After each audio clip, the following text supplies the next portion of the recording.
Bienvenue au cœur du conflit, le podcast pour décrypter, comprendre et gérer vos conflits avec stratégie.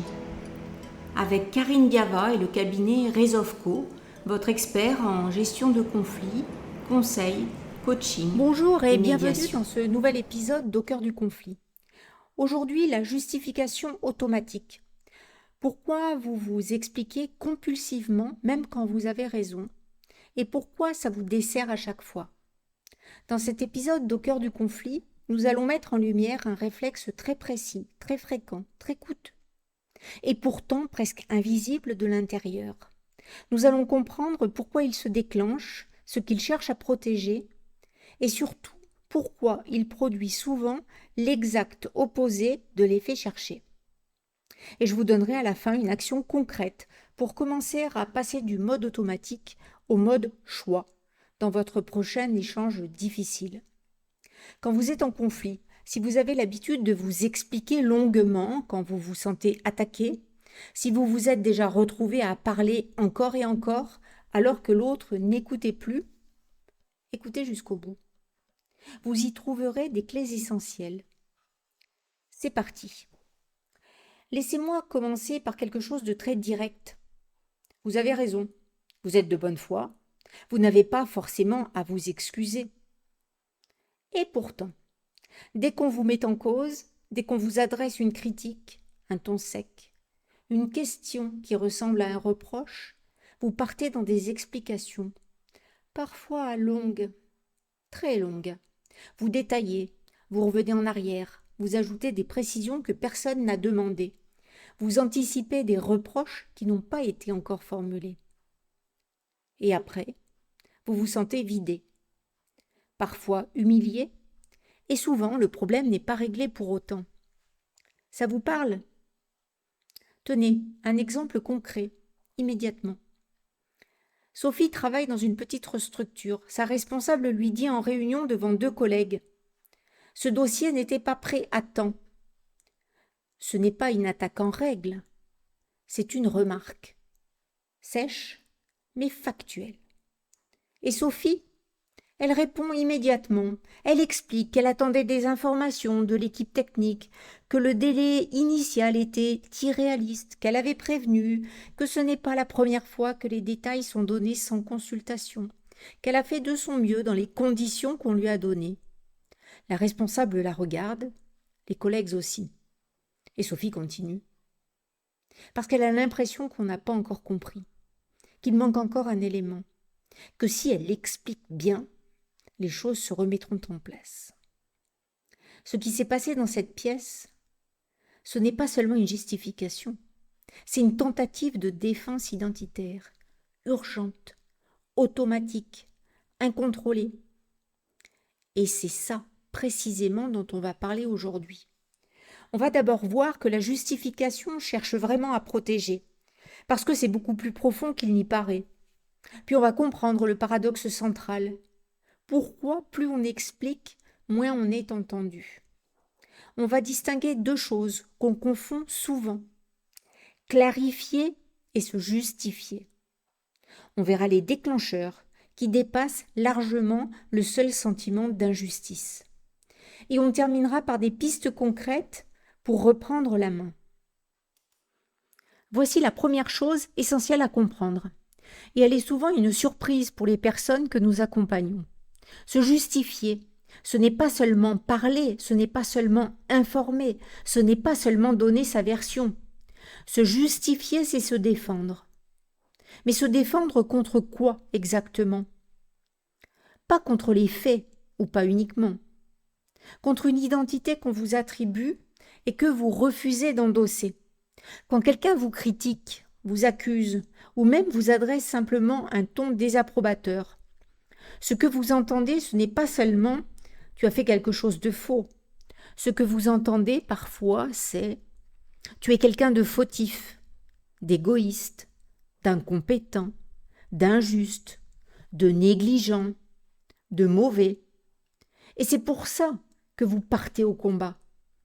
Vous ne parlez pas pour informer, vous parlez pour protéger votre image de vous-même, votre bonne foi, cette conviction que vous avez bien agi, ou du moins que vous avez essayé, votre cohérence, le sentiment que vous êtes une personne qui tient debout, votre légitimité dans cette relation, dans ce rôle, dans ce contexte, votre valeur morale, votre place. Vous voyez tout ce que vous cherchez à protéger? La justification n'est pas seulement un discours, c'est une armure, une réponse à une alarme intérieure très précise. L'alarme dit « Attention, on est en train de me définir d'une façon que je refuse. » Et l'armure dit « Attends, je vais prouver qui je suis vraiment. » Nous pensons chez Rezovko que cette mécanique est l'une des plus sous-estimées dans les conflits. On parle beaucoup des émotions. On parle de la communication. Mais on parle peu de cette fonction très précise de la justification. Cette tentative urgente de ne pas être enfermé dans une identité qu'on refuse. Parce que la menace n'est pas encore levée. L'identité n'est pas encore protégée. Reprenons Sophie. Elle ne parle pas pour informer sa responsable sur les délais. Elle parle parce qu'elle ne peut pas accepter d'être définie comme la personne qui ne livre pas à temps. Elle ne peut pas laisser cette étiquette-là s'installer, ni dans la tête de sa responsable, ni dans la tête de ses collègues, ni dans la sienne propre. Et ça, c'est un réflexe de survie sociale, pas une faiblesse, pas un manque de logique, un réflexe. Ce que votre système cherche à éviter, c'est très précis. Le rejet, l'humiliation, la perte du lien avec cette personne, dans ce groupe, dans cette relation, la perte de statut dans la hiérarchie, dans la famille, dans l'équipe. Votre cerveau a enregistré, souvent très tôt dans votre histoire, que perdre sa réputation dans un groupe, c'est dangereux. Et il fait tout pour éviter ça, même quand la situation réelle ne le justifie pas. Maintenant, la question suivante s'impose naturellement. Si c'est un réflexe de protection, pourquoi est-ce qu'il produit si souvent l'inverse de ce qu'il cherche? Voilà le paradoxe central de cet épisode. Et c'est lui qui fait le plus mal à entendre. Parce qu'on se justifie pour être mieux compris, pour rétablir la vérité, pour que l'autre réalise qu'il se trompe. Et pourtant, très souvent, la justification excessive produit exactement l'inverse. Voilà la phrase qui fait tilt, celle que j'aimerais que vous reteniez de cet épisode. Plus vous vous justifiez, plus vous donnez l'impression d'être coupable. Pourquoi? Parce que dès que vous entrez dans le monde et dans le mode justification, vous activez quelque chose de très précis dans la dynamique relationnelle. Vous devenez le défenseur. Et l'autre, qu'il le veuille ou non, devient l'accusateur. C'est la dynamique accusateur-défenseur. Et une fois qu'elle est installée, elle fonctionne toute seule. Le défenseur plaide, l'accusateur juge. Et plus le défenseur plaide, plus il légitime la position du juge. Autrement dit, en vous justifiant longuement, vous confirmez implicitement qu'il y a quelque chose à justifier. Regardons maintenant ce qui se passe en détail du côté de l'autre. Quand vous commencez à expliquer longuement, à détailler, à revenir en arrière, à multiplier les arguments, voici ce que l'autre perçoit. Il perçoit d'abord une pression. Cette personne essaie vraiment de me convaincre. Pourquoi autant d'insistance? Cette pression déclenche quelque chose, un réflexe symétrique, une résistance. Plus on insiste pour que l'autre change de position, plus il s'accroche. C'est un mécanisme bien documenté en psychologie de la persuasion. On appelle ça la réactance. Quand quelqu'un perçoit une pression pour changer d'avis, il se raidit. Il protège son autonomie de jugement. Deuxième chose que l'autre perçoit, une forme d'embarras. Quelqu'un qui se justifie longuement donne souvent l'impression d'être gêné, d'avoir quelque chose à cacher, d'être sur la défensive. Et paradoxalement, même si vous avez parfaitement raison, cette impression fragilise votre position. Troisième effet, vous élargissez le terrain du débat. Chaque détail que vous ajoutez est un nouvel élément que l'autre peut contester. Chaque précision devient un point d'appui supplémentaire pour l'argumentation adverse. Vous pensiez refermer le dossier, vous l'ouvrez davantage. Quatrième effet, le plus insidieux, vous acceptez le cadre. En vous justifiant, vous acceptez implicitement la légitimité de la mise en cause. Vous vous placez en position d'accusé. Vous entrez dans le tribunal et chacun va jouer son rôle. Et même si vous êtes innocent, plaider l'innocence dans un tribunal, c'est déjà reconnaître qu'il y avait un procès possible. Cinquième effet, vous vous enfermez dans la position de la personne qui doit prouver. Et dans cette position-là, vous ne pouvez jamais vraiment gagner. Parce que le critère de victoire appartient à l'autre. C'est lui qui décide si vous avez assez expliqué, assez prouvé, assez convaincu. Et souvent, il ne décidera pas que c'est assez. Vous voyez comme tout est lié ? La justification part d'un besoin réel de se protéger, mais elle emprunte un chemin qui mène souvent dans le mur. Elle donne une impression de faiblesse alors qu'elle cherchait à montrer la force. Elle élargit le conflit alors qu'elle cherchait à le fermer. Elle place l'autre en juge alors qu'elle cherchait à retrouver une position égale. Récapitulons rapidement ce qu'on vient de voir. La justification est une défense identitaire et sociale. Elle cherche à éviter rejet, humiliation, perte de lien et de statut. Et elle produit souvent l'inverse, parce qu'elle installe une dynamique accusateur-défenseur. Maintenant, il y a quelque chose qu'on ne dit jamais assez clairement, quelque chose que nous observons chez Rezovko dans presque tous les conflits complexes. Il n'y a pas une seule raison à la justification automatique. Il y en a 3. Et elles sont souvent invisibles, même pour la personne qui se justifie. Alors, première raison invisible, cherchez à être compris. Le besoin de lien. En surface, vous informez. En profondeur, vous cherchez à maintenir le lien avec cette personne. Vous voulez qu'elle vous comprenne vraiment, qu'elle vous voie tel que vous êtes. Le problème, en face, il n'y a parfois pas un besoin de compréhension. Il y a un besoin de domination ou un besoin de victoire. L'autre n'écoute pas pour vous comprendre. Il écoute pour trouver la faille. Et plus vous parlez, plus vous lui en donnez. Deuxième raison invisible. Chercher à prouver sa valeur. L'identité menacée. Ce n'est plus seulement « je veux être compris », c'est « je ne peux pas laisser cette image de moi s'installer ». C'est « tu dois savoir ce que je vaux vraiment ». C'est la raison la plus profonde et la plus difficile à voir sur le moment, parce qu'elle ressemble à de la fierté légitime. Mais elle pousse à parler beaucoup plus longtemps que nécessaire, parce qu'on n'a jamais vraiment fini de prouver sa valeur. Troisième raison invisible. Chercher à stopper l'angoisse, le réflexe de contrôle. Expliquer, c'est reprendre la main. C'est ce que le cerveau croit. Quand la situation dérape, quand on se sent mis en cause, l'angoisse monte. Et parler, expliquer, détailler, donne une impression de contrôle. On agit, on ne subit plus. Sauf que cette impression est fausse. On n'a pas repris la main. On a juste mis l'angoisse sous forme verbale. Et souvent, on a aggravé la situation en croyant la maîtriser. Ces 3 raisons coexistent souvent dans le même échange, parfois dans la même phrase.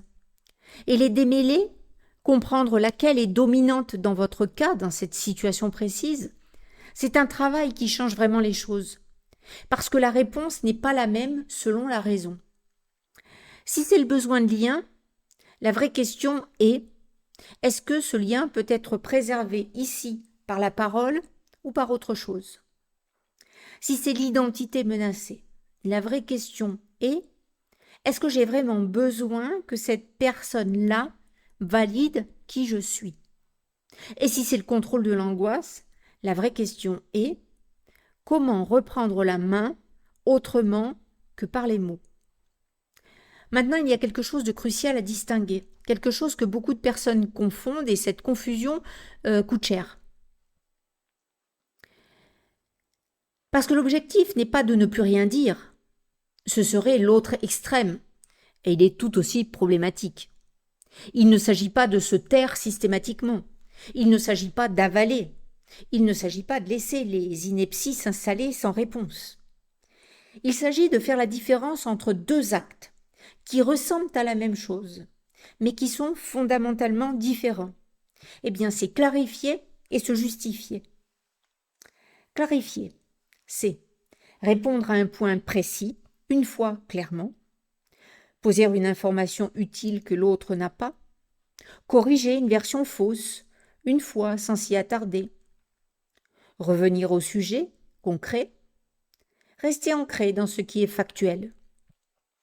Se justifier, c'est multiplier les détails au-delà du nécessaire, anticiper des reproches qui n'ont pas encore été formulés, chercher à prouver sa valeur, sa bonne foi, sa moralité, continuer à parler alors que l'autre a déjà indiqué sa position, parler pour être absous, pas pour être compris.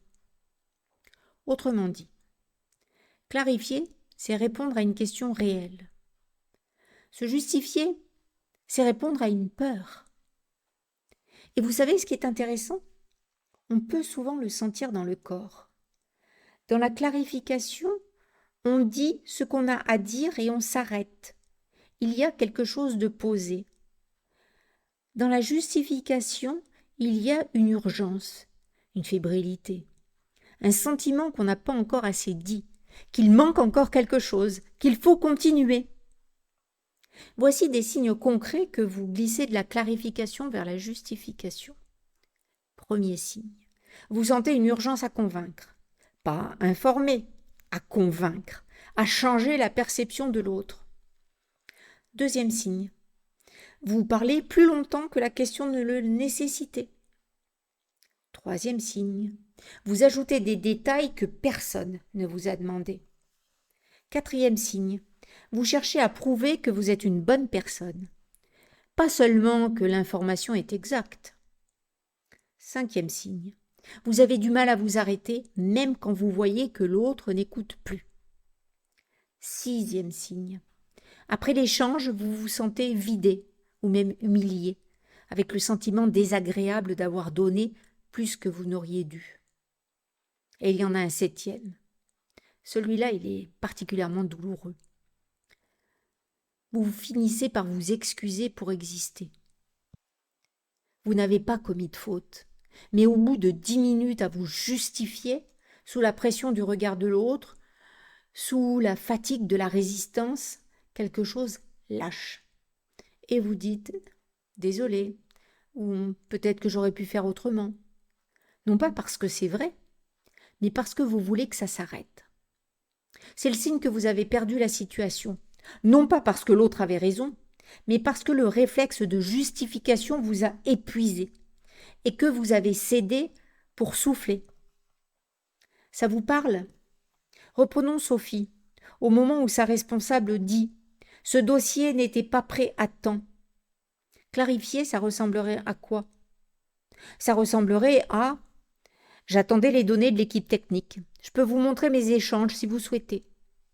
Une phrase, deux peut-être. Factuelle, précise et ensuite silence. C'est tout. C'est suffisant. Et ça laisse à l'autre la responsabilité de la suite. Ce que Sophie a fait, c'est différent. Elle a répondu à la peur d'être enfermée dans l'étiquette de celle qui ne livre pas. Et pour ça, elle a parlé pendant 5 minutes et elle a fini par dire « Vous avez peut-être raison, j'aurais pu mieux anticiper. » Elle s'est excusée pour exister.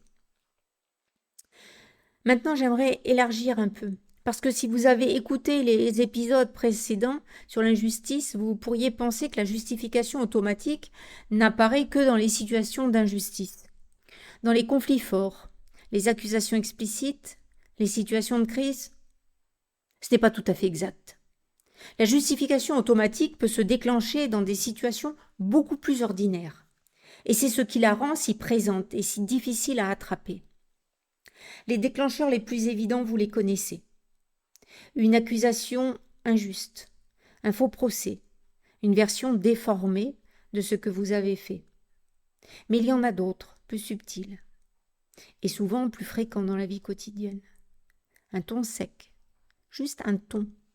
Pas de reproche explicite, mais quelque chose dans le ton de l'autre qui déclenche l'alarme. Une remarque ironique. Ah, très bien, comme toujours.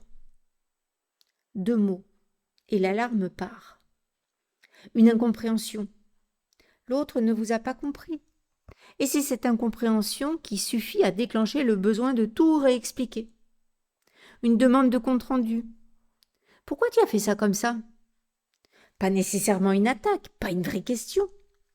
Mais le mot « pourquoi » déclenche quelque chose. La peur d'être mal vue. Pas une critique explicite, juste la peur. Une peur anticipée. Et on se justifie par avance pour une attaque qui n'a pas encore eu lieu. La peur du conflit. On sent une tension monter et on explique pour désamorcer avant que ça éclate. La peur de décevoir. On a l'impression d'avoir manqué une attente, réelle ou imaginaire, et on explique pour minimiser la déception de l'autre. La peur de perdre sa place dans le lien. Avec un proche, un collègue, un associé, on a peur que ce malentendu abîme quelque chose. Alors on explique pour rafistoler. Vous voyez comme le spectre est large. La justification automatique n'attend pas une accusation en règle. Elle peut partir sur un simple regard, sur une hésitation, sur un silence un peu trop long. Parce que ce n'est pas la gravité du reproche qui la déclenche, c'est la sensibilité de ce qu'elle cherche à protéger. Et c'est là que certaines personnes se justifient plus vite que d'autres, pas parce qu'elles sont moins solides, mais parce qu'elles ont une histoire avec ça. Celles qui ont connu des critiques injustes et répétées, dans leur enfance ou dans une relation importante. L'alarme s'est calibrée très tôt sur haute sensibilité. Elle se déclenche vite, parce qu'elle a été utile en se déclenchant vite. Celles qui ont appris à se défendre très tôt dans des environnements peu bienveillants. La justification est devenue un outil de survie relationnelle. Celles qui se sentent facilement coupables, où le moindre signe désapprobateur active une conviction profonde de « j'ai mal fait quelque chose ». Celles qui supportent mal d'être mal comprises. Pas par fragilité, souvent par exigence de précision et de justesse. Elles ne tolèrent pas qu'une version inexacte d'elles-mêmes circule. Et encore, celles qui confondent parfois l'explication et la sécurisation du lien. Si je m'explique bien, l'autre ne sera pas fâché. Si je m'explique bien, la relation est sauve. Ces profils ne sont pas des pathologies. Ce sont des histoires, des apprentissages, des réflexes construits dans des contextes particuliers. Et dans les conflits complexes, ils ont tendance à se réactiver, parfois très fortement, parfois de façon surprenante, même pour des personnes qui se croient peu concernées dans leur vie professionnelle ou publique. C'est l'une des choses que nous explorons dans nos accompagnements chez Resolveco. Pas pour psychologiser, mais parce que comprendre d'où vient l'alarme, c'est la première étape pour apprendre à la désactiver. Donc, ce qu'on vient de voir, récapitulons rapidement. La justification cherche à protéger l'image de soi contre une identité qu'on refuse.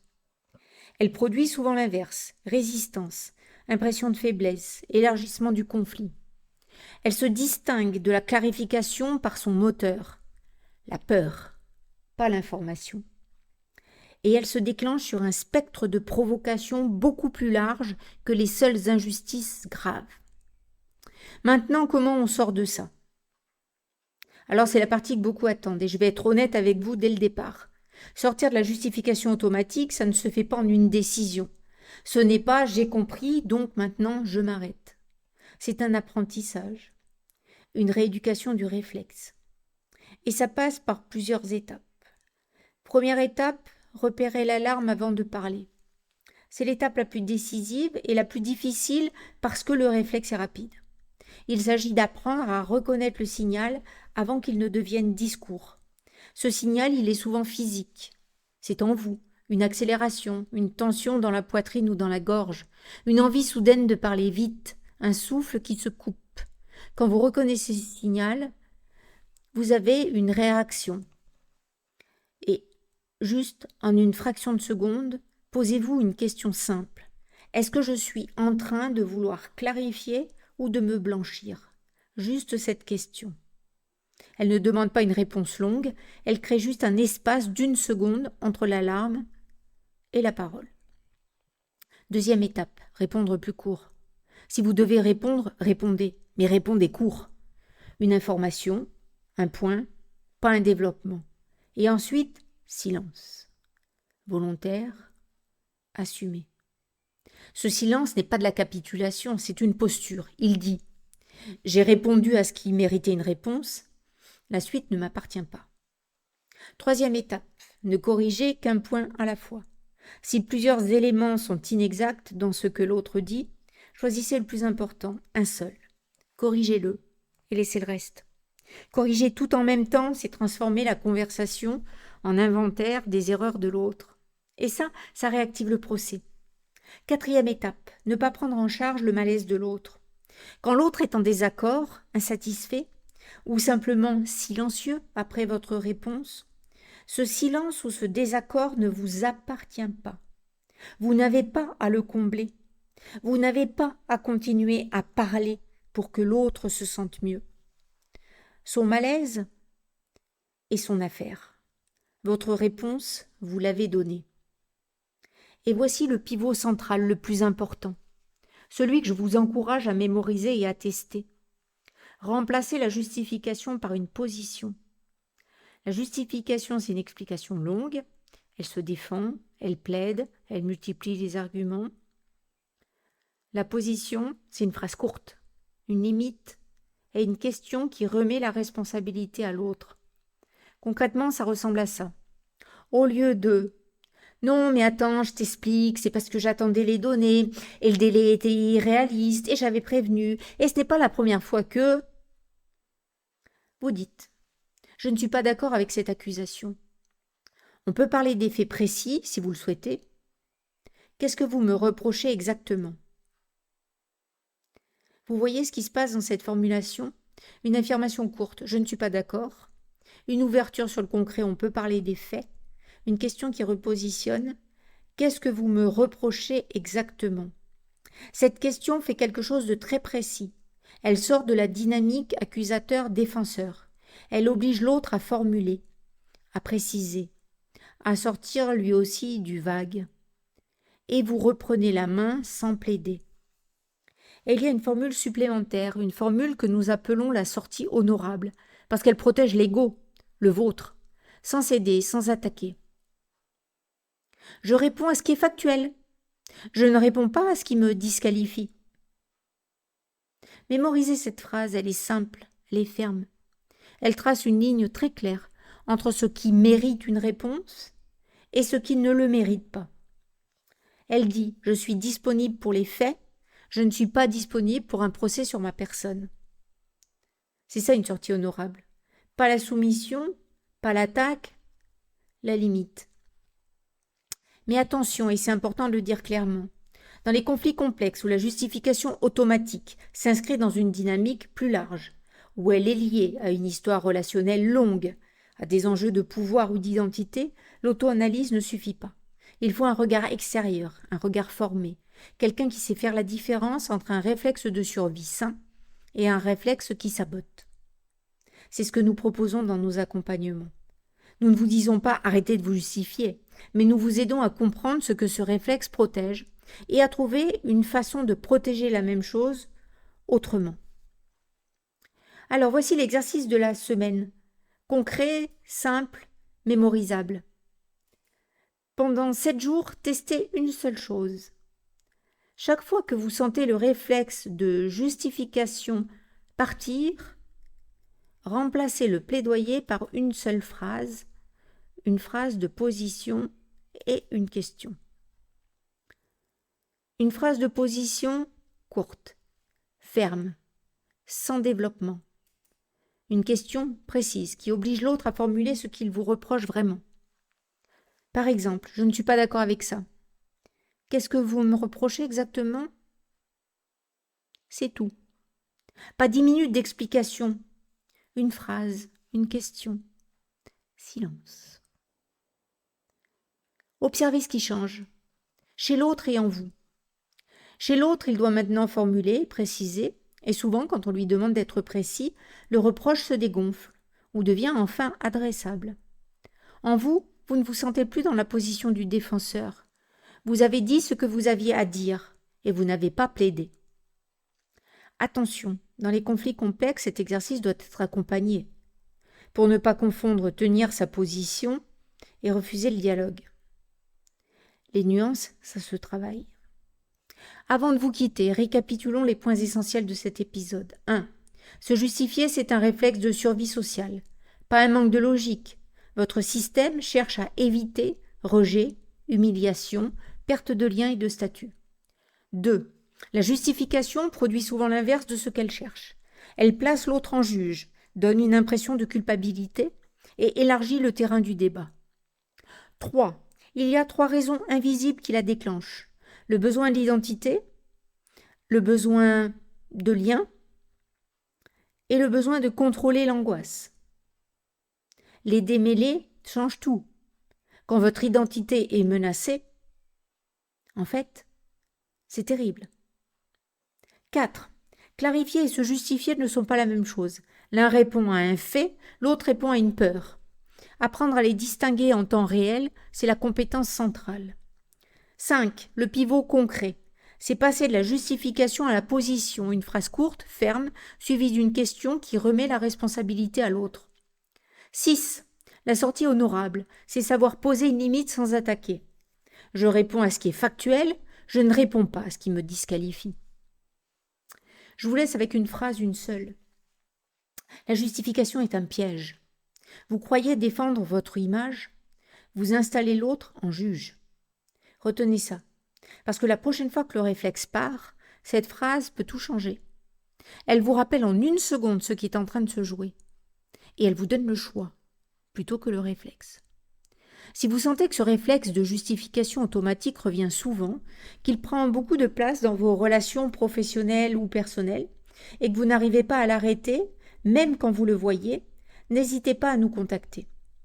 Nous proposons des accompagnements personnalisés en coaching qui vous aident à faire ce travail en profondeur. Pour plus d'informations, www.rezovco.fr. Et si vous avez des questions, des situations dont vous aimeriez qu'on parle dans un prochain épisode, écrivez-nous. Vos questions nourrissent notre réflexion. C'était « Pourquoi vous vous justifiez automatiquement même quand vous avez raison ?» Un épisode d'Au cœur du conflit. Pour aller plus loin, retrouvez la transcription de cet épisode et d'autres ressources sur le site www.rezovco.fr. Merci de votre écoute. À très bientôt. Merci d'avoir écouté cet épisode d'Au cœur du conflit, le podcast qui révèle les angles morts de vos conflits. Pour aller plus loin et débloquer vos situations complexes, retrouvez tous nos accompagnements sur www.rezovco.fr. Rezovco, votre cabinet spécialiste en gestion de conflits, conseils personnalisés, coaching stratégique et médiation pour vos situations professionnelles, familiales et personnelles. Si cet épisode vous a apporté des clés de compréhension et des outils, abonnez-vous et partagez-le. Vos questions et vos situations sont les bienvenues. Au cœur du conflit, un podcast Rezovco.